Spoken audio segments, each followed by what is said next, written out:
Lacey up the middle. K1 Lacey's in the clear. It's a foot race. The Hurricanes cannot run him down. A lightning strike for Ole Miss. Tony has space. Malachi Tony still running. Touchdown Miami. Electric with the ball in his hands.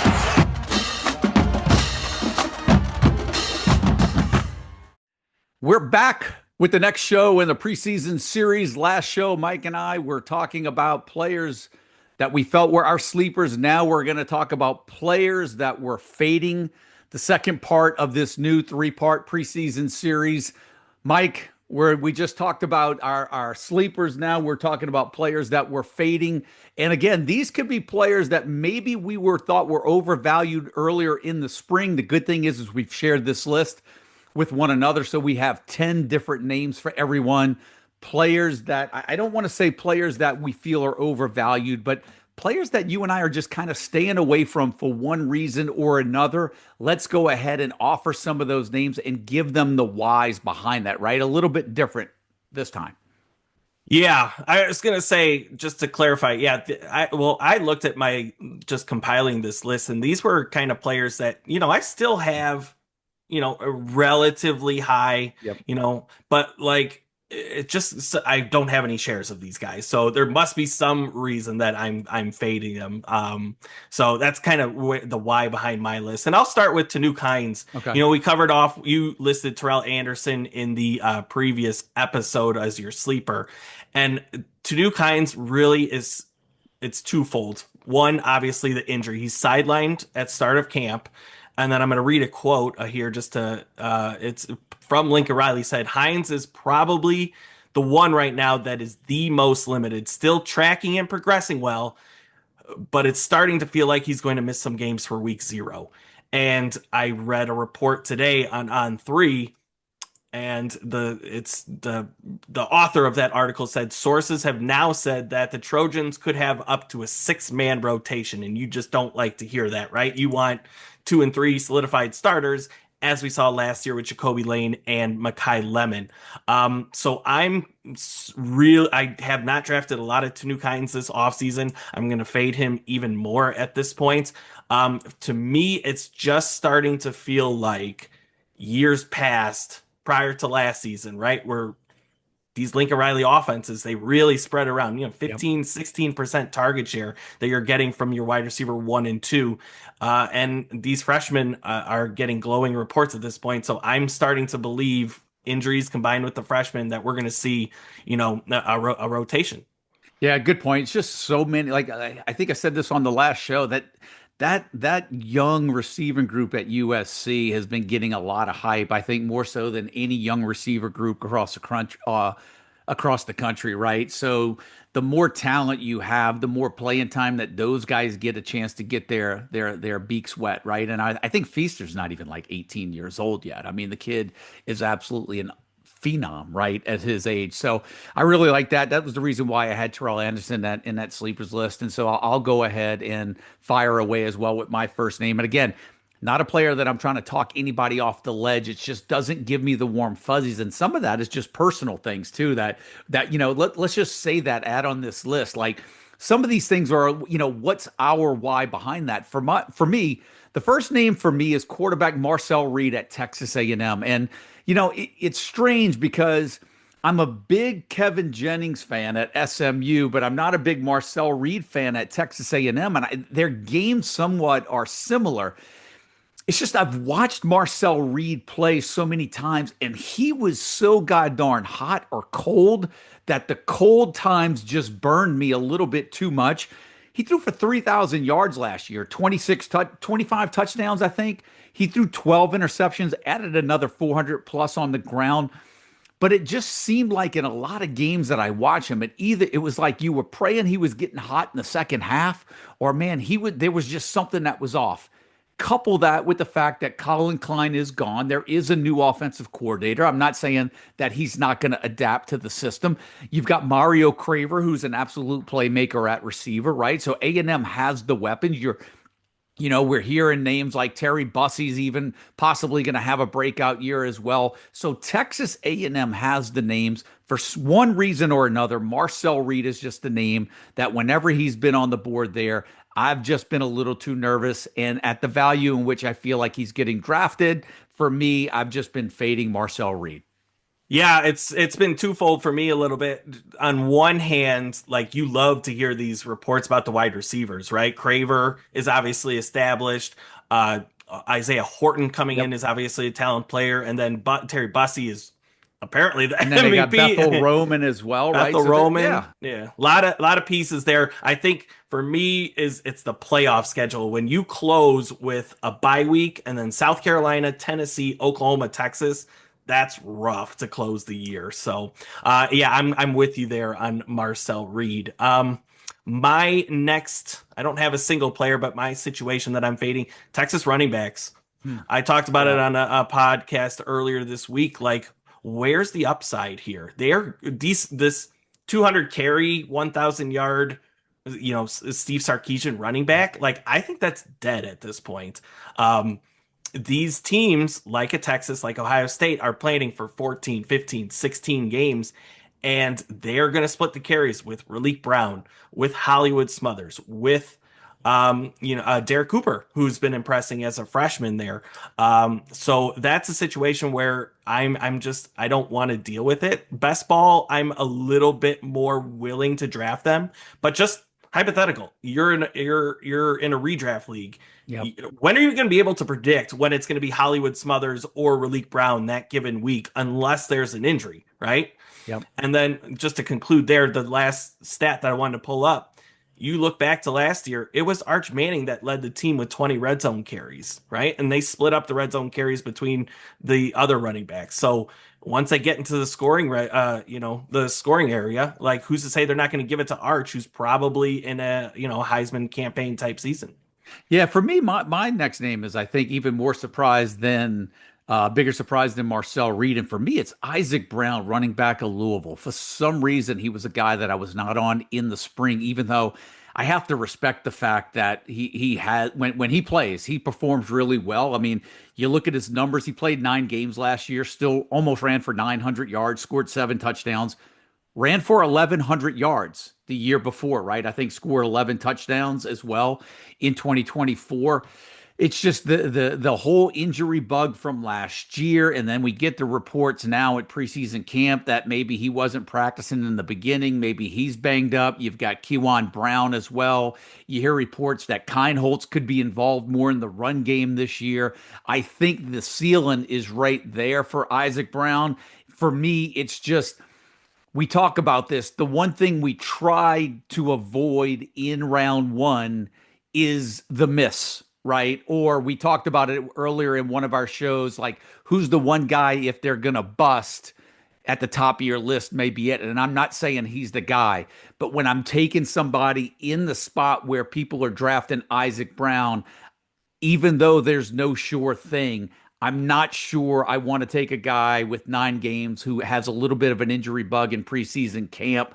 I feel like I want a little bit more security with that first pick. And let's be honest, he's a first round pick, second round at the latest in almost every draft that we've done this year.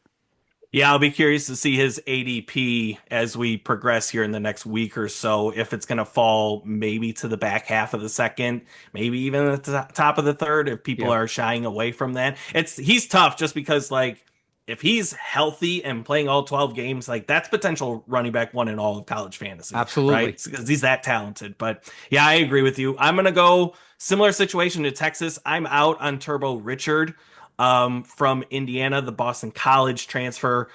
Honestly, the reports that I've read from the first week of camp, it's that, and I know you're going to agree with this. Kobe Martin has been the guy that's either generated the most buzz or has been working with the first team. He was impressive last year. impressive last year, averaged 6.5 yards per carry. They also bring back Lee Beebe, Yep. who probably serves as the RB3, but he was really Yes. impressive. He had 200 yards in the first 3 games.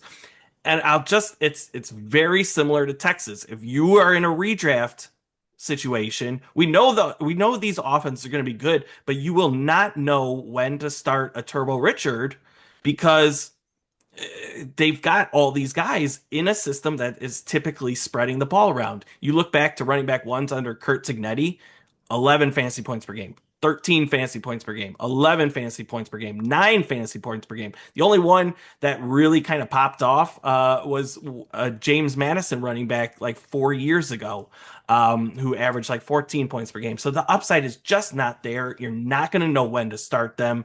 I'd rather, if I'm taking Turbo Richard, it's going to be in a best ball format where you don't have to predict that stuff. But redraft, I'm out. I'm not going to be able to tell you when he's a viable option. Yeah, I'll go back to the well on a name that I've used once before that I've thrown out, and it's Joe Jackson, running back of at Kansas State. And look, I know he's coming off of a 900-yard season, 8 touchdowns last year, kind of a late bloomer, right? So I think usually I am a little magnetized to the guys that end the year well, and that's kind of like use that as a springboard into the following season. But this is not a Kleiman coach team anymore. You've got Colin Klein, who's now running the offense over there. I'm expecting him to work a little bit magic with Avery Johnson. I'm expecting more from Avery Johnson this year. I know Kansas State brought in Rodney Fields from Oklahoma State. So there's a few names that can get carries in that Kansas State offense. I'm just not sold that Joe Jackson is going to be that solidified, cemented RB1 that we're going to see get to the 180 carry mark in that offense. And so there's questions for me at the running back spot. I don't have the security in feeling that Jackson is cemented RB1. And so for me, it's a guy that I've been fading in every draft this year. Yep, agreed. I'll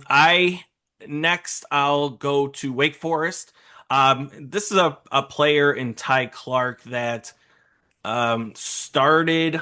He is falling per se, but I've also seen drafts where people still confident in his ability to replace Damon Claiborne. Around 10 to 12 range. I've still seen that. I personally would draft him towards the round 20 range as maybe my RB6. Recent report from On3 is that, first off, multiple running backs so far through 2 weeks have been mentioned for Wake Forest. You've gotten Jamar Searcy being mentioned as a potential contributor. Remember, he was the RB1 predicted by Phil Steele in his magazine for Wake Forest. And then a freshman who I've drafted in some dynasty drafts now, Deuce Lawrence. He's been the talk of camp too. So there's just a lot of mouths there, and we don't have a big sample size from Ty Clark. He did perform well in the bowl game against Mississippi State, had over 160 total yards of offense with a receiving touchdown, but really small sample size from him. And even a smaller sample size from the offensive coordinator, Rob Ezel. I know he gave the bulk of the carries to Damon Claiborne last year, but in his other season as the OC for South Alabama, he really divvied up the carries between multiple running backs. And that's consistent with the reporting that we're getting from Wake Forest camp, is that there's going to be multiple options involved in that offense. Plus Gio Lopez too. He could potentially steal some carries and red zone work as well. So I would not prioritize Ty Clark maybe as your running back 5 or 6 to round out the rotation, but as a top 2 to 3 option, I would not do that. Yeah, and you know what? I'll take a page out of your book with the Texas running backs and go Ohio State wide receiver 2. And look. Here's the one thing that I think we're recognizing as we get closer to the season. You've got Julian Sayin, right? At quarterback. Running back right now is a little bit of we feel good it's going to be Bo Jackson, even though these Isaiah West type of thing, news is out there, right? But when it comes to wide receiver 2, you got Brandon Innes, who's been on record saying that he's going to have 1,000-yard receiver season, right? I just don't see that happening. You've got Devin McCune, who came in from UTSA that they signed, who we quite frankly have at wide receiver 2, right now for Ohio State. Then you've got the young guy, Chris Henry, who's kind of waiting in the wings, and some are thinking that he's going to be the wide receiver 2 before the season's open. And right now, we just don't have anything solidified at Ohio State except wide receiver 1, quarterback 1, and most likely Bo Jackson at quarterback 1, Julian Sayin and Bo Jackson at running back 1. But Mike White right now, wide receiver 2 for us. There just doesn't seem to be anything solidified. It's like you can draft 1 of 3 guys right now, but who's going to stick, right? And so for me, wide receiver 2, Ohio State, whether you're on McCune, whether you're on Henry, whether you're on Ennis, I'm not taking any of those guys right now.